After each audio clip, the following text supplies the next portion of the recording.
Alright, so there were a few questions I got on the forums about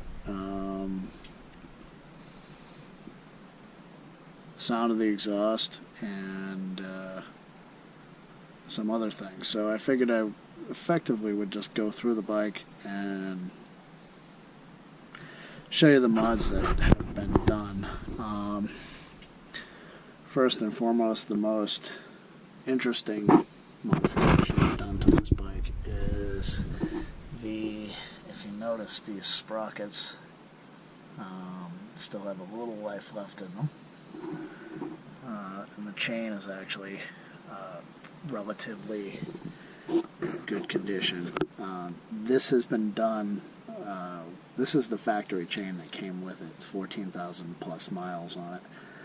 This was done with the use of a chain oiler. If you notice, the swing arm has a tube that's running down it. That's obviously not factory. That tube actually drops oil roughly in that general area onto the chain as I ride. And that's controlled by that device right there. I believe that's a good view of it. Roughly anyway, but it's right there. It's wired into the tail light. So one of the things I did with the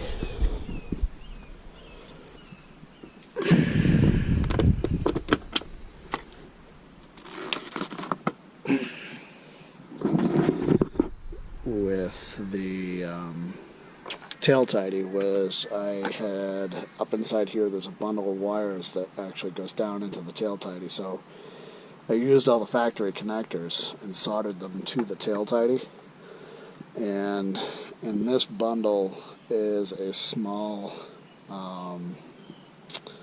connector that is attached to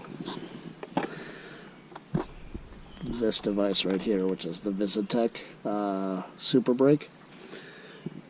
There's a 12 volt constant output feed coming off of that Super Brake, so I use that to power the chain oiler. The tail tidy kind of works roughly like that. I've got some RNG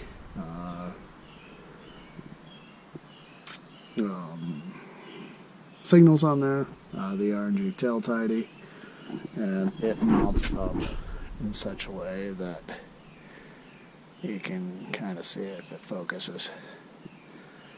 As you can tell, I don't really keep this thing very clean. I just commute on it, so cleanliness is not my primary focus. I have tossed in a rapid bike that actually fit up in this area.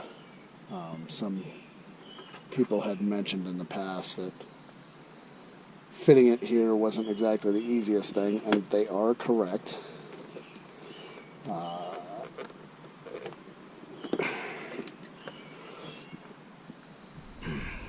I had to make sure that I tied as little of the injector cables, the injector interface cables, up inside behind the injectors as possible. And that's what gave me the extra room to run this cable up here. One of the things I noticed was this negative terminal, maybe on the stock battery, stays in a reasonable spot where you can wedge this rapid bike behind here. But instead I used a motobat, so the cable didn't want to move from that location, and I wasn't about to go crazy trying to figure out how to make that happen. So I wired it up in here because I had a few extra inches of cable to get it to where I needed it to go, and it seems quite happy.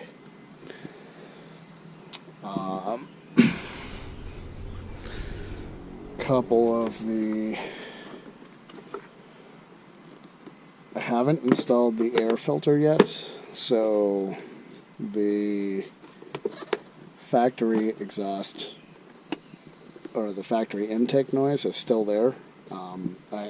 When I do get around to changing out the intake, if I can find out where the hell this is. There we go. When I do get around to changing out the intake, I'll do another video on that, because there's a few things I noticed about the factory air filter that make this bike sound the way it does. It's pretty interesting, some of the stuff that they did with that filter. So one of the things that you'll notice is if you do swap out the filter, you may notice a slight reduction in the growl that the bike has when you open it wide open. But that's just the way it is. But the exhaust note pretty much overtakes that. So just so that you know I'm not BSing you, it's 14,424 on there. So what I'm gonna do is I'll set up the tripod. I'll start it up, and then I'll get maybe an Allen key or something, take the DB killer out. We'll see how that goes. Alright, so here we go.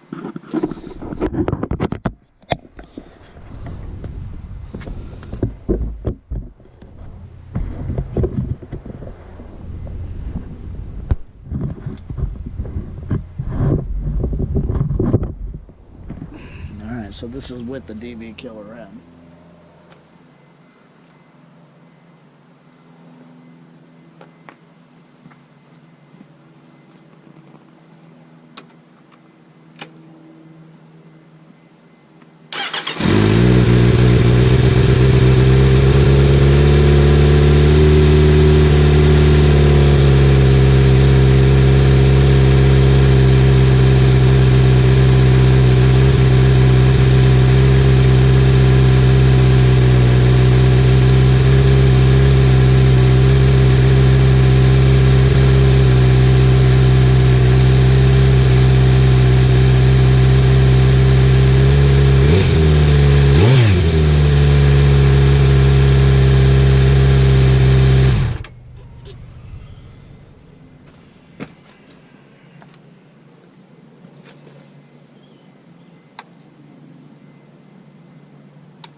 So that's that. Hopefully these videos help, and at some point in time I'll try to get a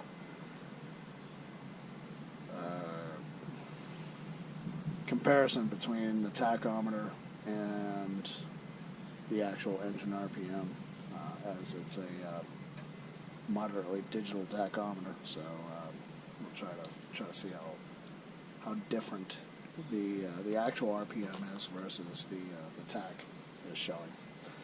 Anyway, hopefully this helps.